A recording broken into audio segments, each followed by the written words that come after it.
Pues en esta noche quisiera que me acompañaran abriendo sus Biblias en Isaías capítulo 43. Isaías capítulo 43 y vamos a orar al Señor. Padre, cuán bendecidos somos de tener tu palabra, Señor. Gracias porque podemos leerla en nuestro propio idioma. Podemos escucharte hablándonos en nuestro propio idioma. Señor, y por medio de ella queremos escucharte, Señor. Te pedimos que tú abras nuestros ojos para poder ver, nuestros oídos para poder escuchar, nuestro corazón para poder entender, porque por nosotros mismos no podemos hacer nada. Deseamos escuchar tu voz, deseamos vivir conforme a tu palabra, Señor, pero en nuestras propias fuerzas no hay nada que nosotros podamos hacer. Y por eso te pedimos, Señor, que tu Espíritu Santo hable en nuestro corazón y nos permita admirar la grandeza de tu gloria, Señor. Te lo pedimos en el nombre de Jesús. Amén. De todas las bendiciones que el Señor pudiera darnos en esta vida, no existe ninguna bendición que sea mejor que la bendición de que el Señor nos ha traído a formar parte de su pueblo, nos ha traído a formar parte de su familia, nos ha traído a formar parte de su reino, y hoy podemos tener una comunión directa con Él. Todas las bendiciones materiales, todas las bendiciones temporales de esta vida, aún las más anheladas por el hombre, no son nada. Son basura, son pasajeras, comparadas con la gloriosa bendición de ser miembros de la familia de Dios, de ser hechos hijos de Dios. Esa es la más extraordinaria de todas las bendiciones. Aun cuando no tengamos la prosperidad material que otros disfrutan, aun cuando no tengamos la salud que otros tienen, aun cuando no tuviéramos el trabajo y las bendiciones que otros tienen, aun si fuéramos perseguidos por nuestra fe en Cristo y tuviéramos que sufrir pobreza y persecución por nuestra fe en Cristo, simplemente por el hecho de ser hijos de Dios, por el hecho de ser miembros de la familia de Dios, de tener a Cristo, de tener el Espíritu en nosotros, de tener una herencia eterna, incorruptible, incontaminada, esperándonos al final de esta vida, es motivo suficiente para que nosotros vivamos llenos de gratitud y llenos de gozo. Pero cuando olvidamos eso y ponemos nuestra mirada, ponemos nuestro enfoque, ponemos nuestra meta en este mundo y en las cosas de este mundo, en nuestros deseos y en nuestros sueños, cuando nos comparamos con otros y nos enfocamos en tener lo que otros tienen, descuidando nuestra comunión con Dios, dejando de crecer en nuestra intimidad y en nuestro conocimiento personal de Dios, nuestra vida se volverá tan seca, tan árida, tan sin vida como lo es un desierto.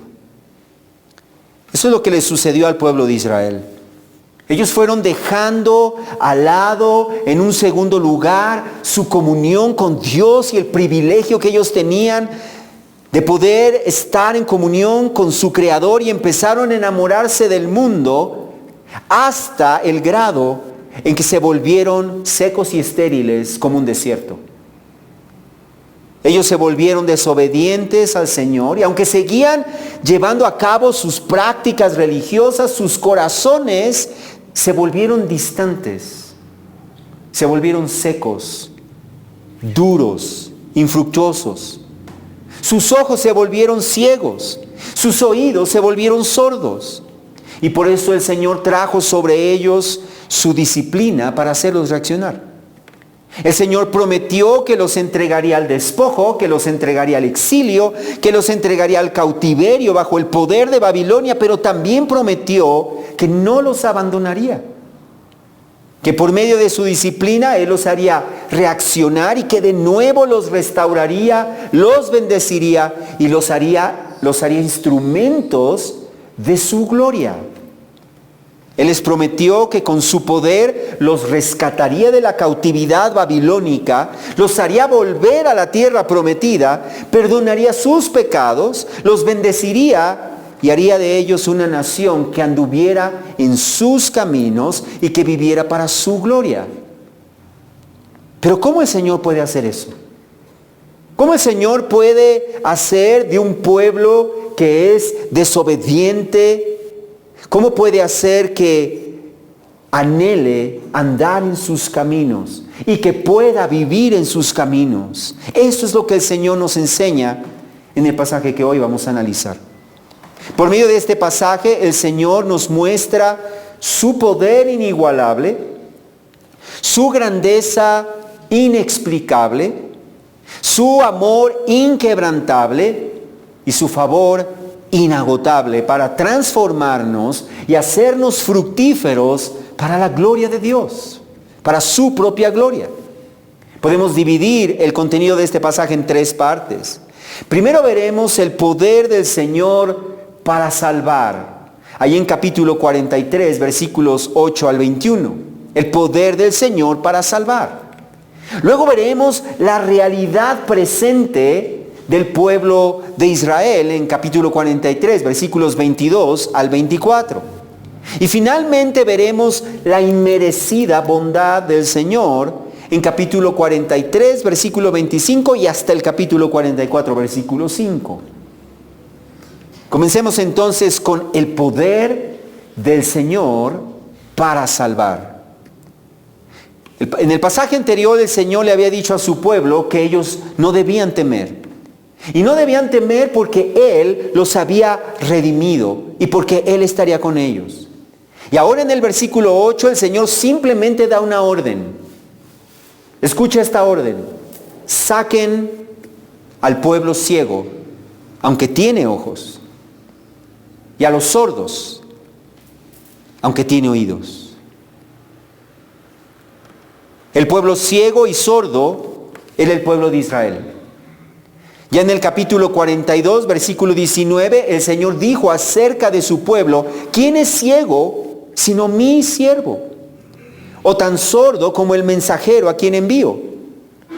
¿Quién es tan ciego como el que está en paz conmigo? O tan ciego como el siervo de Yahvé. Y en versículo 44, versículo 1, el Señor dice explícitamente: Jacob, siervo mío. Pero ¿por qué el pueblo de Israel llegó a ser sordo y ciego? ¿Cómo es que llegaron a ser sordos y ciegos? Teniendo ojos, teniendo oídos. El Señor ya les había explicado en capítulo 42, en el versículo 20. Les había dicho: tú has visto, escucha esto, tú has visto muchas cosas, pero no las observas. Has visto muchas cosas, pero no las observas. Los oídos están abiertos, pero nadie oye. Como vemos allí, ellos se volvieron ciegos y sordos, porque aunque habían visto las obras extraordinarias del Señor, y habían escuchado su palabra desde el cielo, su palabra poderosa, ellos se volvieron desobedientes, se volvieron insensibles, se volvieron duros de corazón, vieron y oyeron, pero no respondieron. Pues de la misma manera, si nosotros leemos o escuchamos la palabra del Señor y vemos sus obras poderosas, pero nos volvemos desobedientes, nos volvemos insensibles, los ojos de nuestro corazón se volverán cada vez más ciegos. Como si una catarata estuviera avanzando hasta el punto de no dejarnos ver. Y nuestros oídos, los oídos de nuestro entendimiento se volverán cada vez más sordos. Seguiremos viendo, seguiremos oyendo externamente, pero nuestro hombre interior no se beneficiará de lo que oímos y de lo que vemos. Eso es exactamente lo que le pasó al pueblo de Israel. Su entendimiento quedó entenebrecido, quedó cubierto en tinieblas hasta que ya no fueron capaces de ver la grandeza de Dios, de comprender la gloria del Señor. Y de igual manera sus oídos se volvieron más y más sordos hasta que ya no escucharon la voz del Señor. Pero aún a pesar de todo eso, el Señor no iba a abandonar a su pueblo, porque el Señor es fiel a su pacto, porque el Señor es fiel a su promesa. Y entonces Él dio la orden: saquen al pueblo, saquen al pueblo. De esta manera el Señor estaba anunciando de antemano, cuando su pueblo todavía ni siquiera iba al cautiverio en Babilonia, que Él no los iba a dejar allá, que Él los iba a rescatar y los iba a sacar con su poder, porque Él no es como los dioses falsos de las naciones. Entonces, Él aprovecha este anuncio futuro para llamar nuevamente a su pueblo, juntamente con las naciones, como ya lo ha hecho anteriormente, a presentarse delante de Él en juicio en el versículo 9. Diciendo allí: todas las naciones a una se han reunido, se han congregado los pueblos. ¿Quién de ellos declarará esto y nos proclamará las cosas anteriores? Que presenten sus testigos y que se justifiquen, que oigan y que digan: es verdad. Con estas palabras el Señor está llamando a su pueblo a reflexionar en que ninguno de los dioses de las naciones jamás había anunciado las cosas por venir. Ninguno de ellos. Solamente el Señor lo había hecho. Ninguno de los dioses de las naciones anunció de antemano, como el Señor hizo, que Israel iba a ser llevado al cautiverio, pero que iban a ser puestos en libertad. Ni tampoco los dioses de las naciones habían proclamado los hechos del pasado y cómo es